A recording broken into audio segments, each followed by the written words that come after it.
I'm Christopher Cutts. This is the Christopher Cutts Gallery, and the exhibition presently on display is Ray Mead, a survey, paintings from the 50s through to the 90s. That basically encompasses Ray's professional career as a painter. So we've got 5 decades of paintings. Maybe I'm going to draw your attention to the earliest painting, which is right over here, which is an oil on canvas board from 1952.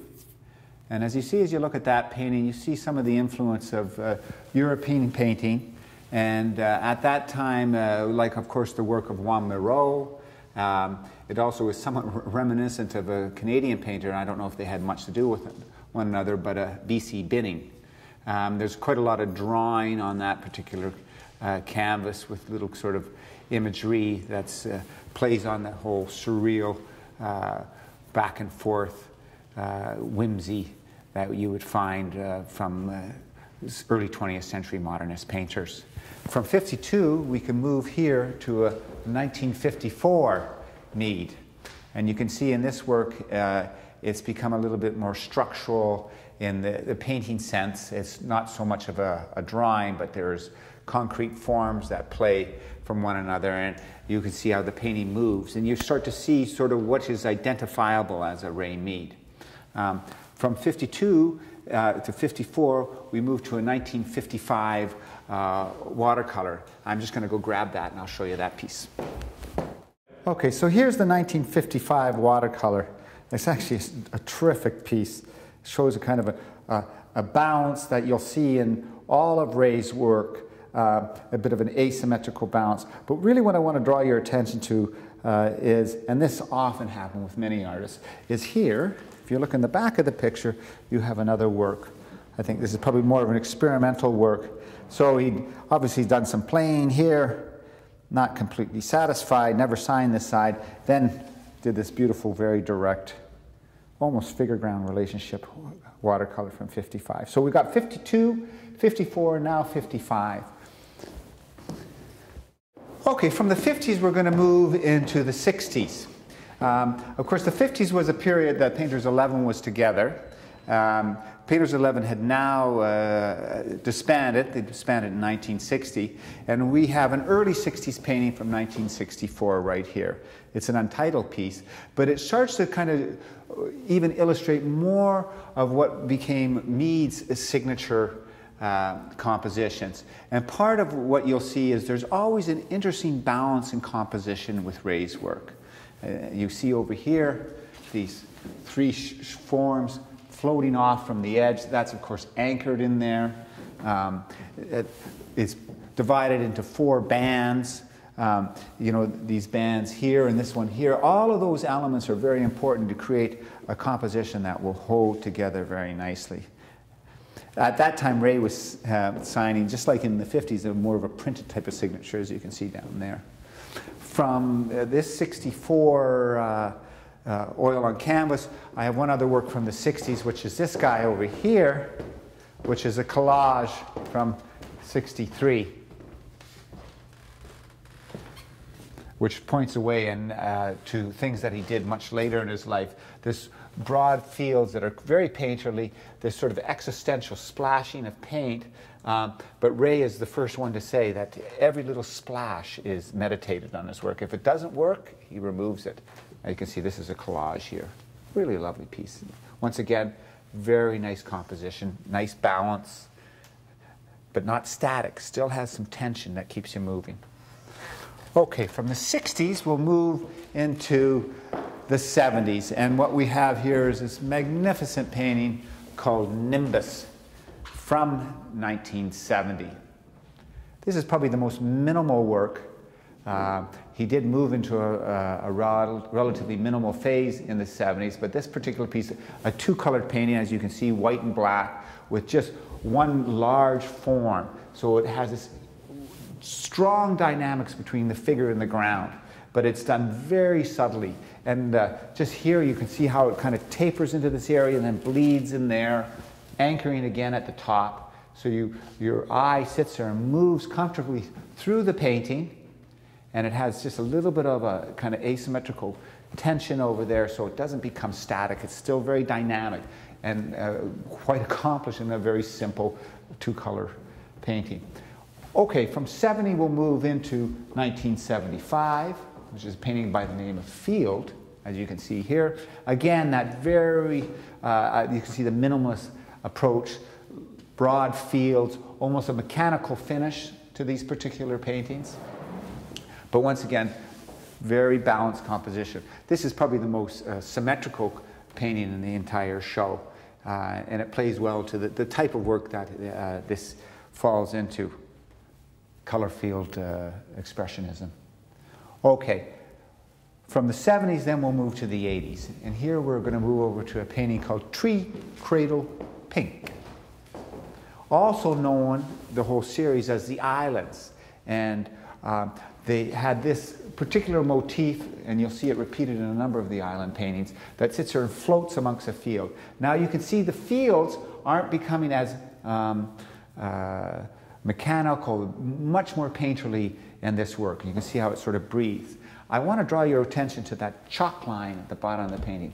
If you were to block that off, you would have this field just floating with no anchoring. So every little gesture that Ray would make is meditated, and it has a reason. And the reason is to create a certain tension, but also a composition that keeps your eye moving and balanced and dynamic. From the 80s, we're going to move over to the other room and catch up. This is an 83, 84. We'll move over and pick up at around 86, 87. We now moved into the South Gallery, which houses paintings from basically the last 20 years, 10, 15, 20 years of his career. We're going to pick it up right here with a painting called Proteus from 1987. So we're still moving the 80. The works from about 85 to 1990 were amongst his most painterly and expressive works. As you can see, Proteus is a very painterly, expressive painting. Lots of visual brush strokes. There's a certain materiality and physicality to the paint, tactile quality, some impasto. But still, again, you move nicely amongst the composition. You see that little blue X over there, bringing you into that field of black, as this larger form sort of bends towards that way. So, you know, you're kind of moving this way, but that pulls you back. The hints of red along there.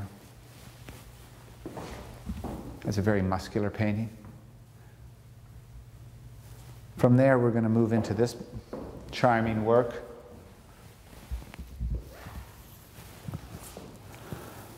From 1988, called Goddess Mist. High key colors, as you can see. There's sort of a sense of drawing, but you see how he anchors it to the top of the canvas?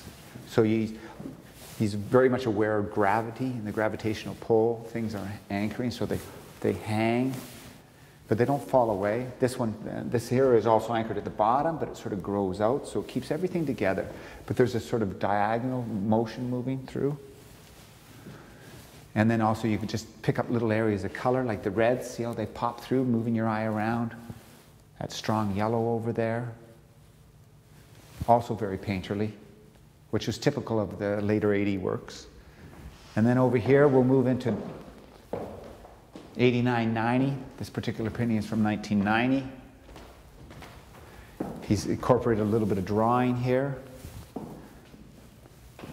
A little more of a structural kind of form here with this field of black. And then you see the ochre over there. A playfulness that kind of moves you around. But you see how you dance in there, move around, boom, over there. From there, then we move into what we would say is more typical later works of Mead, which would be right about over here, which is a piece called Wall Actor, which is a marvelous painting. This would be about 1990, 91. Broad fields. You got that very heavy black, expressive motion over there, but this field here kind of pulls you back. But if you take a look around here, you see that swatch of red, which anchors you, but you move around a little bit, and you see that little hit of yellow jumping off, counterpointing from that red, Then, of course, you bounce over here and even have a little bit of the hit of yellow here and a tad bit of red. He's got the ochre, but there's that red again. I like to refer to Ray as a master mark maker, and every little drip and splatter, as spontaneous as they may seem, and they are intentional. And if they don't work, he will remove it. Even to the point here, you see some sort of little drips here that move your eye. And then I find this very interesting because this component here sort of pierces the surface of the painting, allowing you to go inside. Now you have to remember that's an illusion because paintings are two-dimensional. But not only do paintings work on all four sides, you know, the compositional way, but they also have a certain breadth about them. A great example of that is this painting over here from 1995 called Tidal Purple Curtain. A very regal royal purple. These particular kind of motions that you see almost hanging down from the top, giving you a sense of weight. And then you got that area of red down there that you, of course your eye is drawn to that, boom. But it doesn't sit there because you got just a little hint of white there, a nice bright dot of white which pulls your eye, so it's a nice counterpoint there. And then if you even move up there, you see this little bit of ochre. So those are all things that help the eye move around so it never finds a particular dead spot. The other thing about this painting is he's got an area where it's a little more opaque up at the top, and then you come to the right corner and then underneath a little more transparent, so you get this idea of things sitting on top. So the composition not only works around all four edges of the painting, but it also breathes beautifully. And then from 95, we move to another little gem. This is also the 90s, a little bit earlier. This is a 93. Wonderful painting. All the same things. He's very mindful of the edges. You got this there, that little hint there, just opening the surface up. The ochre again. These sort of iconic mark making, like a cross, an X, little red. From there, we're going to move over here to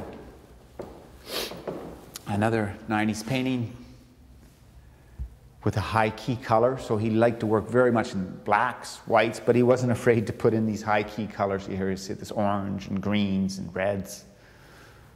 A little more structural, but nevertheless has a certain playfulness that keeps your eye moving around. Sort of the triangular within the triangular, this painterly expression. Just a little blue there too, popping out. They're kind of alive in that. And of course that plays very nicely with the orange. And the most contemporary painting would be this work from 97. Ray passed away in 98. And this is very typical of a lot of his approaches. Large area, a big field of blue. But if you look closely, you see how painterly it is and how it almost has a layer. Ray referred to these as skins. Once again, that master mark making, those three dark splotches down there, which of course your eye is drawn to, but then you're pulled back up, that white line up there, a little bit of ochre again. And even the signature has a certain compositional play about it, pulling you up. And the thing I really like about this picture is here he's kind of taken just these hints of kind of a Prussian blue, just kind of just engage the surface of the painting with a little more dynamics, a little more energy, almost like little sparkles. Anyway, Ray Mead is, as you're probably well aware, one of the founding members of Painters 11. Terrific artist. This is a wonderful exhibition. I'm actually particularly proud that we were able to put together a true survey that covers 5 decades of work of the master painter, Raymond Mead.